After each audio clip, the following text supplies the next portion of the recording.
Essa semana a gente sempre tem essa notícia, né, do indulto do Natal, e a Carol conseguiu as informações com exclusividade para gente, o que deve sair nos próximos dias no Diário Oficial, que é o indulto de Natal que é concedido, né, pelo governo. O presidente deve publicar até o final de semana esse indulto. E o que chama a atenção nesse indulto que deve ser assinado pelo presidente Lula, na apuração da Carol Brígido, é que ficarão de fora do benefício os réus sentenciados pelo Supremo Tribunal Federal, ou seja, aqueles que foram condenados pelo STF por participarem dos atos golpistas do 8 de janeiro.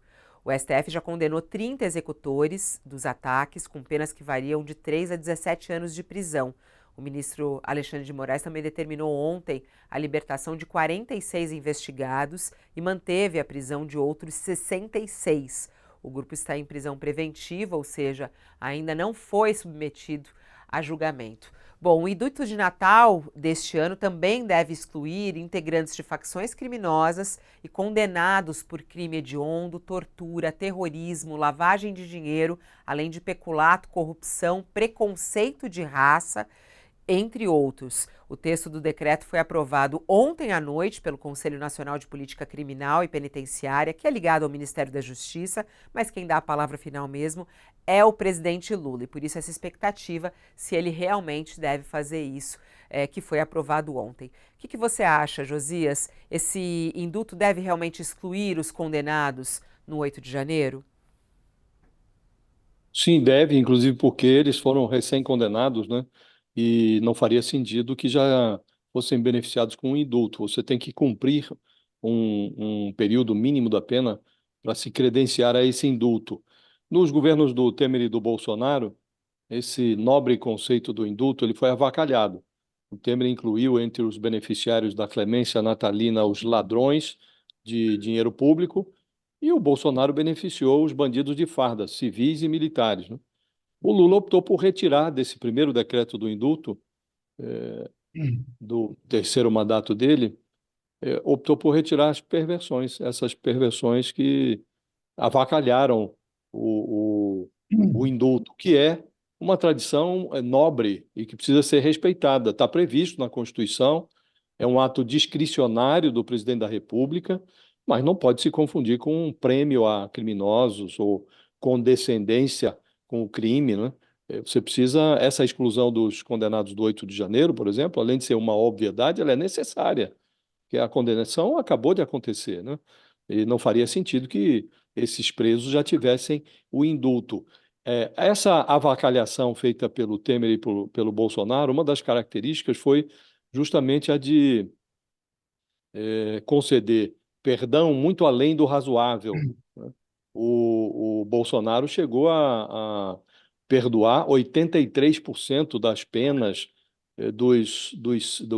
na prática do seu colégio eleitoral, né? Porque essas pessoas que ele beneficiou com o indulto, os militares, policiais civis, agentes penitenciários, mesmo agentes das Forças Armadas que cometeram crimes durante operações de garantia da lei e da ordem, ele perdoou 83% das penas. O Temer incluiu os corruptos entre os indultados e também perdoou 80% das penas, 100% das multas.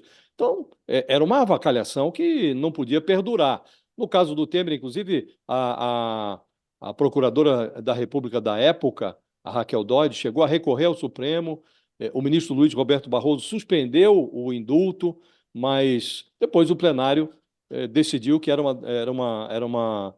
algo que o presidente poderia fazer discricionariamente, que o Supremo não poderia intervir. Depois o Bolsonaro avacalhou ainda mais o Instituto quando concedeu perdão ao Daniel Silveira, condenado pelo Supremo, né? Então, estamos voltando à normalidade, Fabiola. Indulto de Natal não é avacalhação, não é prêmio.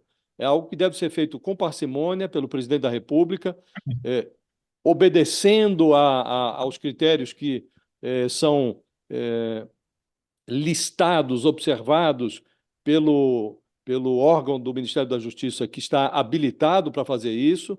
E, normalmente, o Temer desprezou, o Bolsonaro desprezou a análise prévia feita na pasta da Justiça. O Lula está retomando os trilhos da normalidade, dando ao indulto a aparência que ele deve ter, de fato, retirando da cadeia ou perdoando a pena de quem já cumpriu um determinado período de prisão, mulheres que estão presas e que têm filhos e que serão beneficiadas com esse indulto, pessoas com deficiência física, enfim, foram listados aqueles que merecem o indulto ou que se credenciam para o indulto, depois de cumprir determinadas condições, e, obedecida essa análise prévia do Ministério da Justiça, esse instituto deixa de ser avacalhado. Fabíola, nos 2 últimos governos ele vinha sendo avacalhado, voltamos à normalidade. Sakamoto, por que os condenados pelo 8 de janeiro não devem receber esse benefício na sua análise? Olha, a maioria, né, tem alguns com pena curta, com pena pequena, né, que até poderiam, dada a quantidade de meses, mas aqueles que efetivamente participaram de todo o rebu estão pegando pena de 17 anos, penas maiores do que isso, precisaria, como o Josias colocou, muito mais tempo de chilindró para poder conseguir o indulto, que é o perdão da pena, né? Então, primeiro, tem uma questão de uma impossibilidade técnica, assim. Segundo, que Lula não vai, ainda mais no momento em que o Supremo Tribunal Federal se dedica a cumprir a lei e a condenar todos aqueles que atentaram contra o Estado Democrático de Direito, não faz sentido o Supremo, de um lado, condenar e, do outro lado, Lula passar pano. Ainda mais o Lula, que foi vítima do processo, né? O Lula foi estava tentando apeá-lo do poder, né? Então não faz sentido nenhum que as pessoas que tentaram apear Lula do poder, Lula fala, indulta, passa pano, isso vai passar uma imagem péssima e daqui a 4 anos o pessoal vai fazer de novo. Se acontecer uma vitória de Lula ou de um indicado por ele, se a democracia brasileira não punir devidamente quem tentou destruí-la, daqui a 4 anos vai ter mais, né? Então, Lula sabe disso, né? Então, eu acho que esse é o terceiro ponto. Primeiro ponto é a questão de que a maioria das penas são grandes, não entrariam nisso. Aqueles, pelo menos, que entraram e fizeram rebu efetivamente.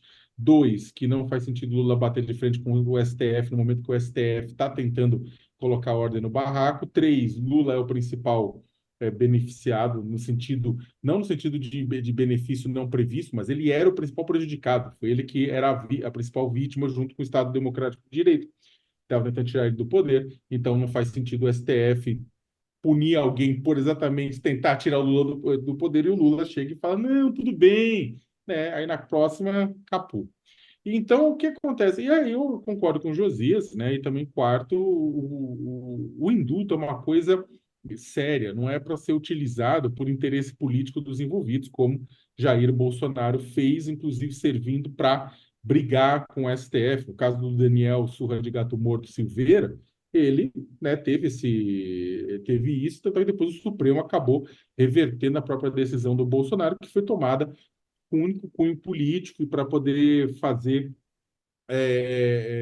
poder atacar o STF diante da própria reversão que o STF teria inevitavelmente. Então, é uma situação que eu acho que, eu concordo com o Josias, é uma volta à normalidade, né?